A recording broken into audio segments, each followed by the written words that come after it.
June 4 తారీఖు నాడు ఫలితాలు, జూన్ 9 తారీఖు నాడు ఢిల్లీ రామ్లీలా మైదానంలో ప్రమాణ స్వీకారానికి మీరందరూ రావాలి. ఎర్ర కోట మీద ఇండియా కూటమి 3 రంగుల జెండాను ఎగరేస్తాము. జూన్ 9 నాడు మీరందరూ కూడా ఢిల్లీకి రావాలి. మీరు లైవ్ లో మన తెలంగాణ ప్రజలకు తెలుగులో మంచిగా చెప్పాలి.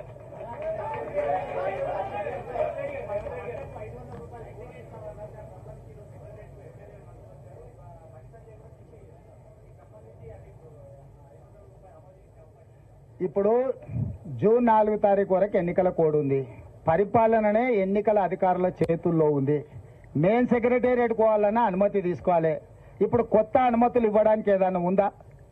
ఎన్నికలైన ఎమ్మెల్సీ ఎన్నికల మహబూబ్నగర్లోనే ఓట్ల లెక్కింపును కూడా జూన్ 2కు వాయిదా వేసి ఇవాళ ఓట్ల లెక్కింపు ఉండే.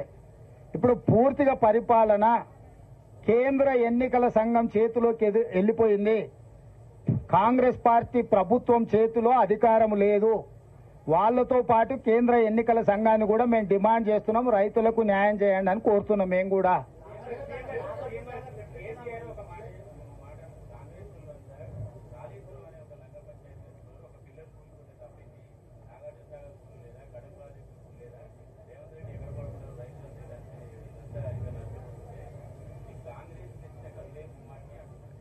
రేవంత్ రెడ్డి ఎక్కడ వండుకోలే. రేవంత్ రెడ్డి వాళ్ళ ఇంట్లోనే వండుకుంటుండు, ప్రతిపక్షంలో ఎక్కడ వండుకుంటూ ఇప్పుడు అక్కడనే వండుకుంటుండు. నేను ఫామ్ హౌస్లలో కానీ సినిమా వాళ్ళ గెస్ట్ హౌస్లలో అయితే అసలు వండుకుంటలేని కేసీఆర్ గారికి చెప్పురి. రెండవది మనిషి ఆయన కాళేశ్వరంలో 1, 2 ఊళ్ళో మేడిగడ్డ అక్కడ పిల్లర్స్ మనిషికి వెన్నెముక ఎట్లాంటిదో అట్లాంటిది. మనిషికి వెన్నెముక ఇరిగింది అనుకో దేనికి వనికిరాడు. ఉన్నాడా అంటే ఉన్నాడు అన్నట్టు అనిపిస్తుంది, మంచం మీద వండి ఉంటాడు.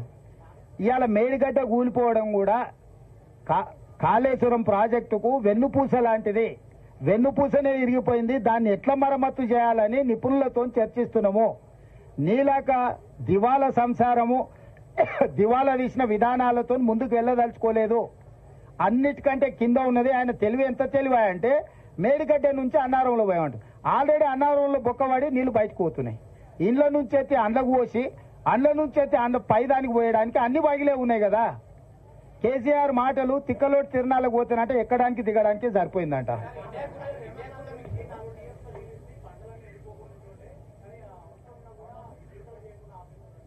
నేను అనేది అదే అంటున్నా. బుర్ర లేకుండా వితండవాదం చేస్తున్నాడు. హైదరాబాద్ నగరానికి తాగడానికి నీళ్లు లేవు, మీరు బోర్లు ట్యాంకర్లు అంటుండు.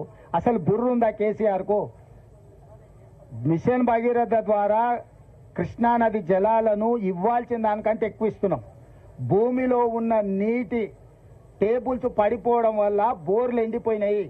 అంతకుముందు నువ్వు కూడా మధ్యతరగతి మనం నల్లా నుంచి వచ్చే నీళ్లు వంటలకు కానీ కొనేది.